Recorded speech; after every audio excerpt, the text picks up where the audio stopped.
E aí, Freela, tudo bom? Aqui fala William Maldan para Freela Criativo e hoje eu quero conversar contigo, trazer 3 argumentos pelos quais a crise é o melhor momento para o freelancer viver a tua vida de Freela.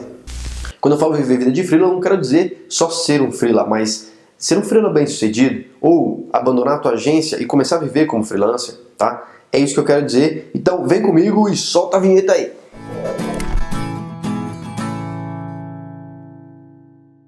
Então vamos aos fatos. Fato número 1. A gente está numa crise, certo? A gente está numa crise e isso é ruim para quem? Para todo mundo, mas quem começa a sentir primeiro são as empresas. Quando as empresas sentem o que elas fazem, elas começam a diminuir custos. Então elas demitem pessoas, elas demitem contratos que elas têm geralmente mensais. Elas começam a fazer isso para diminuir o teu custo. Então, Alberto, nós diminuímos o seu salário em R$3.000. Peraí, é isso que eu ganho. E geralmente, agência de publicidade é um desses que as empresas cortam. E quando ela corta o contrato com uma agência, a agência talvez tenha ali de 1 a 10 pessoas para cuidar exclusivamente daquele cliente.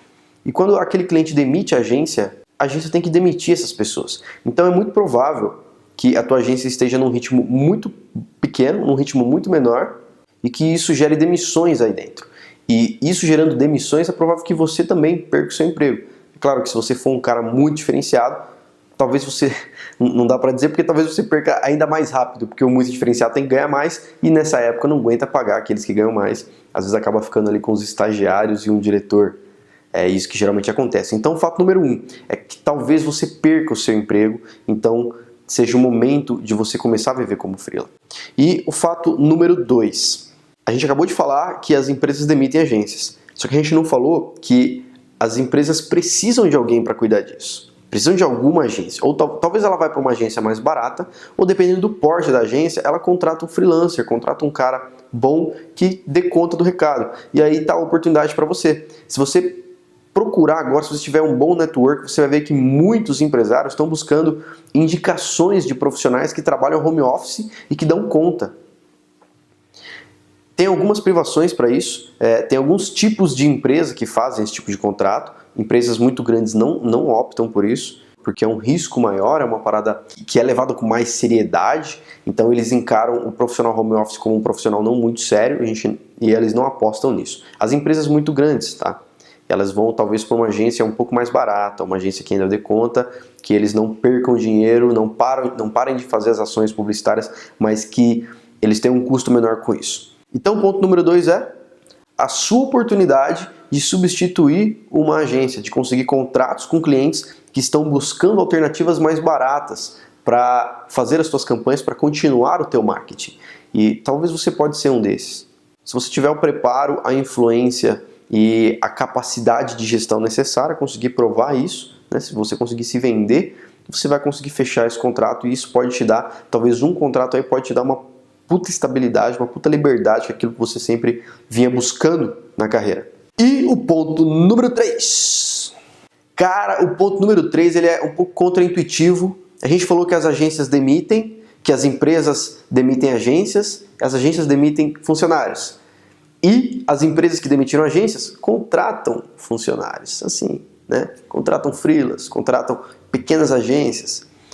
Só que a gente não falou também que as próprias agências de publicidade, por necessidade de cortar custos, talvez diminuir o valor de contratos, elas precisam enxugar custos também, e elas enxugam custos não só demitindo, mas demitindo no CLT e contratando no PJ.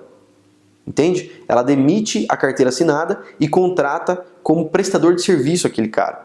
Por quê? Porque daí ela não tem obrigação ali de pagar vale transporte, vale alimentação, e muitas vezes ela prefere que esse cara trabalhe na casa dele para que ele aceite um salário menor, para que ele possa conciliar com outros trabalhos.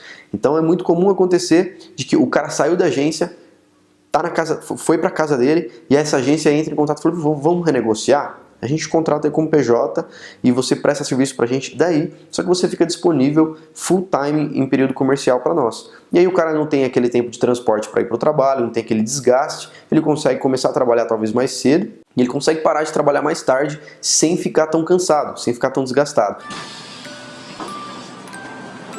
Comigo isso, entre aspas, aconteceu, né? Eu saí da minha agência em maio de 2014, e em junho eu fui contratado por eles para desenvolver alguns trabalhos que eu desenvolvia lá dentro. Não deu muito certo comigo, porque eu enxerguei que eu podia vender, e aí fica claro para você aqui, se você puder não ser contratado de agência e ter clientes, é muito mais lucrativo. Eu enxerguei que eu tinha que vender muito barato para a agência, porque era uma revenda, e que aquilo ia me demandar muito trabalho, sendo que se eu vendesse direto para o cliente, eu conseguia o valor cheio todo, entende? Então não deu muito certo porque eu acabei fechando vários clientes, fechando alguns trabalhos com a agência, demorei para entregar.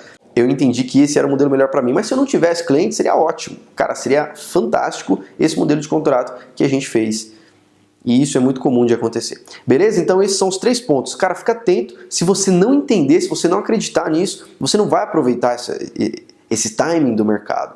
Se você acreditar que esse é o momento de se lascar, cara, é o momento de grandes empresas se lascarem. Isso é, as grandes empresas param de ter lucro, elas começam a usar o teu capital de giro para se manter, para esperar a crise passar, etc. Mas os profissionais pequenos são aqueles que menos são afetados. O cabeleireiro, o freelancer, a padaria, esses são pouquíssimo afetados.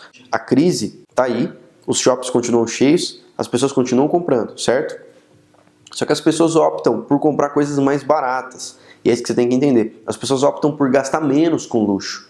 É isso que acontece. Então é por isso que os grandes sofrem mais. Porque os grandes geralmente são aqueles que têm custos maiores, custos mais elevados. São aqueles que têm uma infra mais custosa, que tem um capital de giro, um giro muito grande. E aí acaba acontecendo uma série de probleminhas.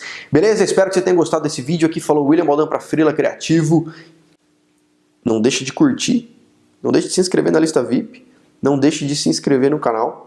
E compartilhe com algum amigo seu freelancer que possivelmente precisa saber isso. Beleza? Tô contigo, vamos nessa, um abraço e valeu!